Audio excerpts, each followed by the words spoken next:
কিন্তু আমার মনে হচ্ছে চাচা আমার ওজনে কম দিছে। কি বলিস ভাই তুই এসব? চাচা এরকম করতেই পারে না। তুই চাচার সম্পর্কে তো জানিসই না ভাই। ভাই এখানে চাউল 100 গ্রাম কম আছে, দেখ ওজনে কম আছে। আরে ভাই তোর ভুল ধারণা। এত যদি সমস্যা হয় আপনি এটা মাপ দিয়ে দেখেন কত কম আছে। দেখ বেটা, তুই চাউল বাইতেন খায়া লিয়ে আইছাও, কুমাই লিয়ে আইছাও, লিয়ে আইসা আমার এটা বদনাম করতেছে। এখন লেও তো তুমি চাউল লেও তো, তোমার তখন মাফি দেয়নি আমি চাউল। আসসালামু আলাইকুম চাচা। ওয়ালাইকুম আসসালাম। ভালো আছেন চাচা? হ্যাঁ আলহামদুলিল্লাহ। কেমন আছো তোমরা? এই তো আলহামদুলিল্লাহ ভালো আছি। চাচা চাল কোনটা কত করে? চাউল ওই মুড়ি যেটা দেখতেছ ওইটা 65 টাকা, হ্যাঁ এইটি 70 টাকা, আর এইটি 75 টাকা। দেন আমার 2 কেজি ভালো দেখে চাল দেন। ভালো দেখে মানে ভাত ভাত যাতে না নষ্ট হয় না, তাহলে তো ওইটা নাও, ওই 65 টাকা কেজিটা নাও। আচ্ছা দেন ওইটা দেন। 28 চাউল। চাচা আমি ওকে নিয়ে আসি আপনার দোকানে, অনেকদিন যাবত ঢাকা ছিল, তো আমি বললাম যে চাচা অনেক ভালো মানুষ, তুই ওই দোকান থেকে নিতে পারিস। আচ্ছা আমি 2 কেজি চাউল মাফি দিচ্ছি তোমার, দাঁড়াও।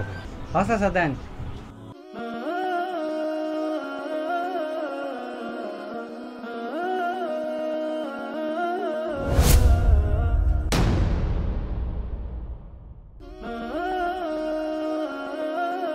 এটা চাকরিতে চাউল তোমার 2 কেজি নাও। ঠিক আছে চাচা। আচ্ছা আচ্ছা হ্যাঁ আচ্ছা টাকা ঠিক আছে হ্যাঁ আচ্ছা হ্যাঁ আচ্ছা।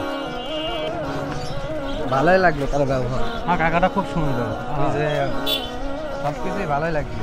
হ্যাঁ। কিন্তু আমার মনে হচ্ছে চাচা আমার ওজনে কম দিছে। কি বলিস ভাই তুই এসব? চাচা এরকম করতেই পারে না। তুই চাচার সম্পর্কে তো জানিসই না ভাই। তুই হলে কেউ সম্মানীয় ব্যক্তি, সে হলে 5 ওয়াক্ত নামাজ পড়ে, আর একদিনও মসজিদ হলে 5 বস্তা সিমেন্ট দিয়েছে, আর একদিনের মধ্যে গোরস্থানে হলে অনেক টাকা দান করেছে। আর তুই চাচার বিষয়ে এইসব বলছিস ভাই, তোর এটা ভুল ধারণা, তোরা ঠিক বলছিস না। কি ঠিক কি না ঠিক, কিন্তু আমার মন বলতেছে যে ওজনে কম আছে। আরে শাওন তুই এটা কি বলিস? তুই চাচার সম্পর্কে জানিস? চাচা এই এলাকার একটা সম্মানীয় মানুষ, তুই চাচার সম্পর্কে এটা বলছিস, এটা তোর গীবত হচ্ছে ভাই, তুই এটা ঠিক বলতেছিস না। আরে শাওন তোর তো এত সমস্যা হয়, তুই এই 5টা দোকানে জিজ্ঞাসা করতে পারিস যে চাচা আসলে তোকে ঠকিয়েছে কিনা। রাকিব তুই যাই বলিস, আমার মনে হচ্ছে চাচা ওজনে কম দিছে। চাউল কোনো সময় এতটুকু হবে না, আমার মন বলতেছে। চাচা যেভাবে ব্যবসা করতেছে এটা চাচা সৎ ব্যবসা হচ্ছে না, চাচা কিন্তু অসৎ পথে ব্যবসা করতেছে। চাচার কিন্তু অনেক পাপ হচ্ছে, এই চাচার ব্যবসার টাকায় যারা চলতেছে তাদেরও পাপ হচ্ছে, তাদেরও ভবিষ্যৎ নষ্ট হবে। শাওন তোর যদি এত সমস্যা হয়, তুই 5টা দোকানদার কাছে চল, জিজ্ঞাসা করি। চল চল ভাই একটু এদিকে আসেন তো। কি ভাই কি লাগবে? ভাই কিছু তো নেব না, কিন্তু ভাই এই যে এই চালটা একটু মেপে দেখা লাগবে। কেন ভাই, উনি চাউল মেপে দেয় নাই? মাপছে আর কি, আমি ওইভাবে দেখি নাই।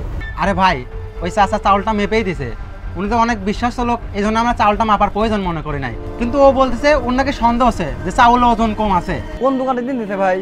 ওই যে আপনার পাশের দোকানদার। আরে ভাই আপনি এসব কি বলেন?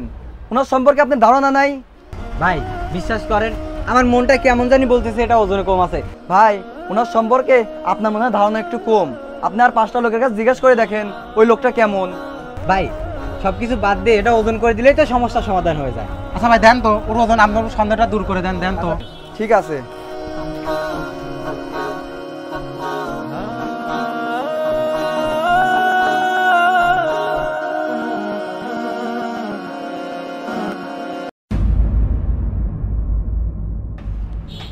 ভাই ওনার মনে হয় ভুল হয়েছে, অথবা ওনার মিটারের সমস্যা, এটা হতে পারে না।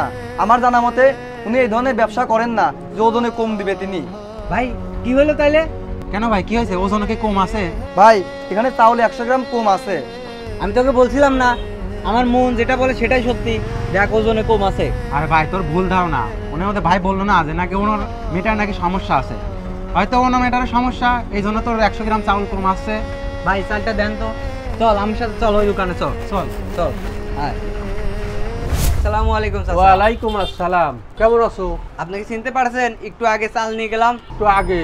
হ্যাঁ একটু আগে ও 2 কেজি চাউল নিছ না? হ্যাঁ 2 কেজি চাল। এই আমি তো নিজেই মাপি দিলাম 2 কেজি চাউল। কি হয়েছে?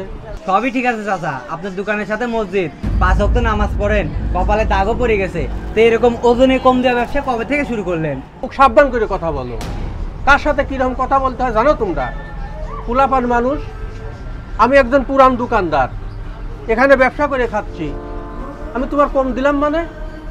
কোন ধরনের কথা বলো? আমি ওকে বললাম চাচা যে হলে গিয়ে কোনো মেশিনে সমস্যা হতে পারে, হয়তো বা এই জন্য কম, চাচা এরকম মানুষ না। আমি ওই দোকানদার কাছেও নিয়ে গেছিলাম, দোকানদারও তাই বললো, ওই চাচা ওই রকম মানুষ না। চাউল তোমরাই কুমাইছ, তোমরাই হয় দু এক গাল খাইছ, দেখো গা কেউ বা এমনও হতে পারে যে আমার হাতে ভুলও হতে পারে, ভুলও তো হয় মানুষের নাকি, ভুলও তো হতে পারে। তো কতটুকু কমেছে 2 কেজি চাউলে? 100 গ্রাম কম চাচা। এই একটা কথা বলো তুমি, 100 গ্রাম 10 গ্রাম 20 গ্রাম হতে পারে, কিন্তু 100 গ্রাম তো কিনা তোমার কথা না।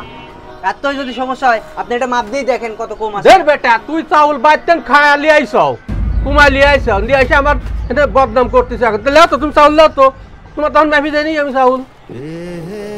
যাও আইসে ওখানে গেলদাম করবে, আইসে সব বাজে পেশাল নিয়ে আর একদিনকার পুলাপন কথা হিসাব করে কয় না মুরব্বীদের সাথে কিরম কথা বলতে হয়। আসসালামু আলাইকুম চাচা। ওয়ালাইকুম আসসালাম। 2 কেজি চাল দেন তো। আচ্ছা বাবা দিচ্ছি, এই লাও বাবা তোমার চাউল লাও। চাচা ওজনে ঠিক আছে তো? ঠিক দেবো না মানে তুমি কি কবে চাও? না চাচা, আমার মনে হচ্ছে আপনি আমাকে কম দিয়েছেন চাউল। না না আমি কম দেইনি, কম দেবো কে, তোমার সামনেই তো মাপলাম। আসসালামু আলাইকুম চাচা, আজকেও চাউলে ওজনে কম দিছেন নাকি? আসলে বাবা আমি এতদিন বুঝতে পারি নাই, আমি শয়তানের অসহায় পড়ে ওজনে আসলেও কম দিছি, কিন্তু এখন আজ কয়দিন ধরে আমার ঘুম হয় না, খুব চিন্তা, শুয়ে পড়ে চিন্তা করলাম যে আমার তো শেষ বয়স, কখন যেন আমার মৃত্যু হয়ে যাবে। আমি আর জীবনে কোনোদিন এই অসৎ ব্যবসা করবো না, ওজনে কম দেব না। আমি এতদিন ধরে ব্যবসা করতেছি কিন্তু ব্যবসার কোনো আয় বরকত পাতাম না, কিন্তু এখন আমি ওইটা ছাড়িয়ে দিছি, আমার ইমান আমান ঠিক করে ফেলা দিছি। আমি আর এখন ওজনেও কম দেই না। একটা প্রবাদ আছে যে আধার রাত সৎ পথে চল রে কানা, আধার রাতে মিলবে দানা। আসলেও প্রবাদ বাক্য কিছু কিছু সত্য হয়। এটা আমি তো ওজনে কম দেওয়া বাদই দিলাম, আমি সবাইকে বলবো ভাই আপনারা যারা ব্যবসা করেন কেউ কোনোদিন ওজনে কম দিয়েন না। ওজনে কম দিলে এই ব্যবসার কোনো বরকত নেই, এ কালেও শান্তি নাই, ও কালেও শান্তি নেই। শুনেছি নাকি যে ওজনে কম দিলে সে হাসরের দিন গায়ের মাংস কাটে তার পূরণ করে দিতে হবে। আল্লাহ তুমি আমাকে মাফ করে দিও আল্লাহ, আর জীবনেও কোনোদিন এই ধরনের ব্যবসা আমি করবো না। এই তো চাচা আপনি দেখতেছি সঠিক পথে চলে আসছেন। আসলে সেদিন আমরা অনেক মন খারাপ করছিলাম, যদি আপনি স্বীকার করে নিতেন যে আপনি ওজনে কম দিতেন তাহলে আমরা তো কিছু বলতাম না। শুধু আমরা আপনাকে বলতে চাচ্ছিলাম সৎ পথে ব্যবসা করেন, সৎ পথে ব্যবসা করলে আল্লাহ খুশি হন। নবী রাসূল সাল্লাল্লাহু আলাইহি সাল্লাম নিজেও ব্যবসা করেছেন, ব্যবসা একটা হালাল জিনিস। এটা যদি আপনি অসৎ পথে করেন তাহলে তো আপনি দুনিয়াতেও শান্তি পাবেন না, আখিরাতেও শান্তি পাবেন না। চাচা এইভাবে আর মানুষকে ঠকায়েন না। আরে সাব্বির হচ্ছে আমারই ভাই, আমি ওর পাঠাইছি যে চাচা ঠিক হয়ে গেছে নাকি। হাজার হোক আপনার সঠিক পথে নিয়ে যাওয়া আমাদের হচ্ছে দায়িত্ব, কি রাখি? হ্যাঁ ভাই তুই ঠিক কথা বলছিস, তোর হলে কি এতদিন আমি ভুল বুঝেছিলাম ভাই, তোর যে তোকে আমি বিশ্বাস করেছিলাম না, আসলে তুই ঠিক। চাচা আপনার কথা শুনে আমাদের অনেক ভালো লাগলো, আপনি যে সৎ পথে ফিরে আসছেন এটা আমরা গর্ব করে এখন বলতে পারবো। হ্যাঁ বাবা আসো আসো, যাই কিছু আছে বাবা কিছু মনে রেখো না, আমি এখন সৎ পথে চলবো, সৎ পথে ব্যবসা করবো।